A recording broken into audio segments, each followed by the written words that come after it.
자유발언에 앞서 오늘 부의된 안건에 양당 대표의 협의가 있었던 게 아니라 의장님의 통보가 있었다는 말씀을 드립니다. 존경하는 구로구민 여러분, 더불어민주당 대표의원 양명희입니다. 마음의 분노가 점점 사라지는 것은 수양의 결과가 아니라 무감각의 현상이다. 때로는 그 욱함과 분노가 역사를 바꾸는 시작이었다. 비록 찻잔속 작은 태풍일지라도 우리가 서 있는 곳에서 지금보다 더 진보한 발자취를 위해 우리의 작은 움직임들을 기록하고자 합니다. 집안의 모든 소리 꺼진 밤, 마음은 더욱 어둑했습니다. 창가로 보이는 국민학교 운동장에는 총을 든 군인들이 모여들었습니다. 우리 마을에 찾아온 낯선 손님이 마냥 신기했던 1987년 어린 시절의 간판적 기억입니다. 2024년 12월 3일 밤, 이날은 다음날 예정된 내년도 예산 심사를 준비하고 있었습니다. 컴퓨터 화면으로 대통령실 긴급 발표 알림과 동시에 핸드폰 카톡방에서 비상개혁이 선포되었다는 속보가 전해졌습니다. TV 뉴스에는 윤석열 대통령이 비상개혁을 선포하는 방안을 읽고 있었습니다. 요즘 세상에 비상개혁이라니. 보고 들으면서도 믿기지 않는 일이 순식간에 일어나고 있었습니다. 국회의장은 국회의원 의원들을 긴급 소집했고 국회 출입문은 전면 봉쇄되었습니다. 국회 보좌진과 시민들은 경찰이 가로막은 길을 뚫으며 의원들이 국회 담장을 넘어서 본회의장으로 들어갈 수 있도록 도왔습니다. 서울 도심으로 이동하는 장갑차, 국회를 향하는 헬기, 수방사 군수들의 병력이 국회로 진입하는 사진과 영상이 실시간으로 생중계되었습니다. 국회를 지키자, 더불어민주당 의원들은 국회로 향했습니다. 어떤 의원님의 가족은 과거에 경험한 개혁의 공포를 알기에 국회로 가는 길을 마련했습니다. 그리고 어린 자녀가 있는 의원님의 아이는 엄마가 돌아올 때까지 밤새 기다렸다고 합니다. 택시가 국회 앞에 도착할 즈음 순식간에 모인 시민들로 국회대로가 막혔습니다. 여의도공 부근에서는 택시를 타고 가던 사람들이 하나 둘씩 내리기 시작했습니다. 도로 곳곳에서 택시 문이 열리고 공원 주변 인도는 금세 국회를 향해 걸어가는 사람들로 북적이기 시작했습니다. 학교 도서관에서 시험 공부하다 뛰쳐나왔다는 대학생과 인천에서 뉴스를 보자마자 출발했다는 중년 부부 등 이 시간 무장군인과 맞설지도 모른다는 두려움보다 국회를 지켜야 한다는 분노의 마음 하나로 같은 길을 걸었습니다.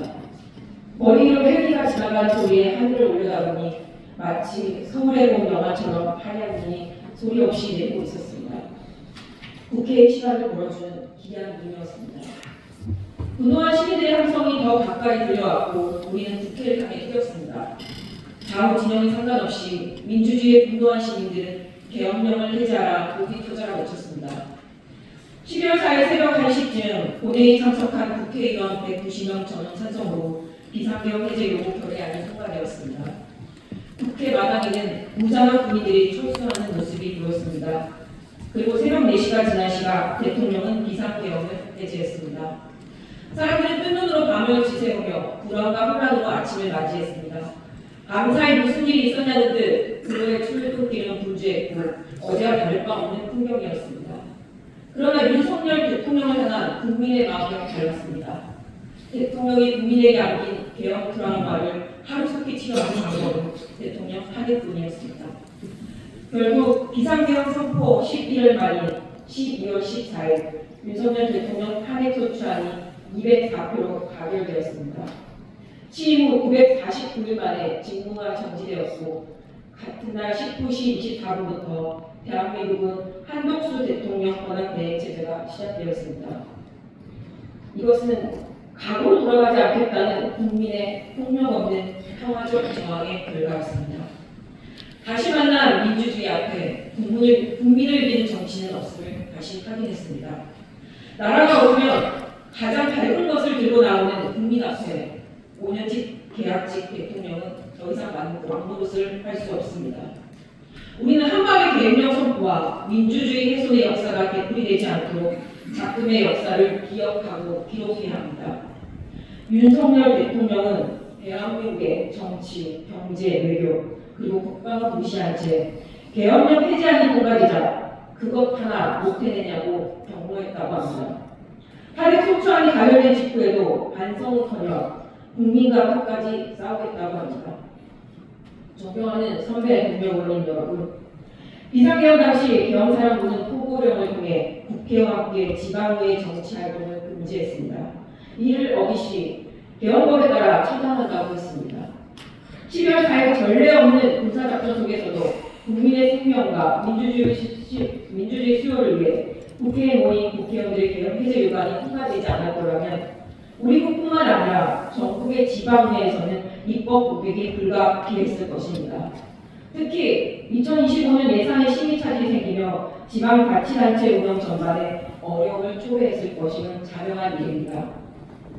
지방의원으로서 우리는 주민의 뜻을 대변하고 지역사회의 문제를 해결합니다. 공공의 이익을 위해 헌신해야 할 의무가 우리에게는 있습니다. 이번 사태는 지방자치와 민주주의를 위협했던 위기였고 동시에 우리가 맡은 책임의 무게를 되새기는 기회이기도 했습니다. 빼앗길 뻔한 지방의회의 권리를 되찾은 만큼 주민을 위한 의정활동에 더 충실하고 신뢰받는 그룹을 거듭나야 됩니다. 비상계엄이 선포됐을 때 부는 한동훈 당대표를 체포하려고 했습니다.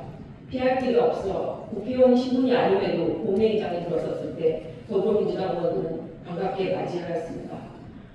국민의힘 의원 여러분, 숫자에 매몰되지 마시고 이명수 대표님이 당대표 연설을 수락하실 때 민주당과 함께 협치하겠다는 그 약속을 꼭 지켜주시기 바랍니다. 그룹의 부정을 책임지는 구청장 전상대에게도 한 말씀 드립니다.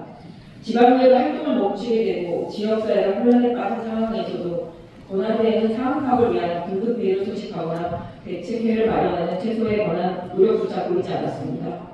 구청장 권한대행은 국민의 안전과 권리를 보호할 책임을 가진 공직자로서 구청장이 없는 그룹 행정 고백을 여실히 드러냈습니다. 구청 행정 공백이 다시는 발생하지 않도록 권한대행 역시 주민을 위한 의무를 철저히 하고 구청의 운영 책임을 성실히 수행해 주시기 바랍니다. 주민의 대표기관인 지방의회는 민주주의의 초석이며 주민의 목소리를 담아내는 소중한 통로입니다. 근거 없는 비상계엄으로 지방자치와 지방의회 활동을 억압하고 침해하는 행위는 민주주의에 대한 도전이며 반드시 바로잡아야 합니다. 내란을 주도하고 국가 민생을 위기에 빠뜨린 윤석열 대통령과 이에 동조한 구역자는 그의 응당한 책임을 지고 물러나야 합니다. 이런 반민주 행위에 대한 철저히 진상을 규명하고 헌정지서를 바로 잡아야 합니다. 앞으로 더불어민주당은 12.3 내란 사태의 진상을 밝히고 민주주의를 지키기 위해 공동체 평화를 위해 최선을 다해 행동하겠습니다. 경청해 주셔서 감사합니다.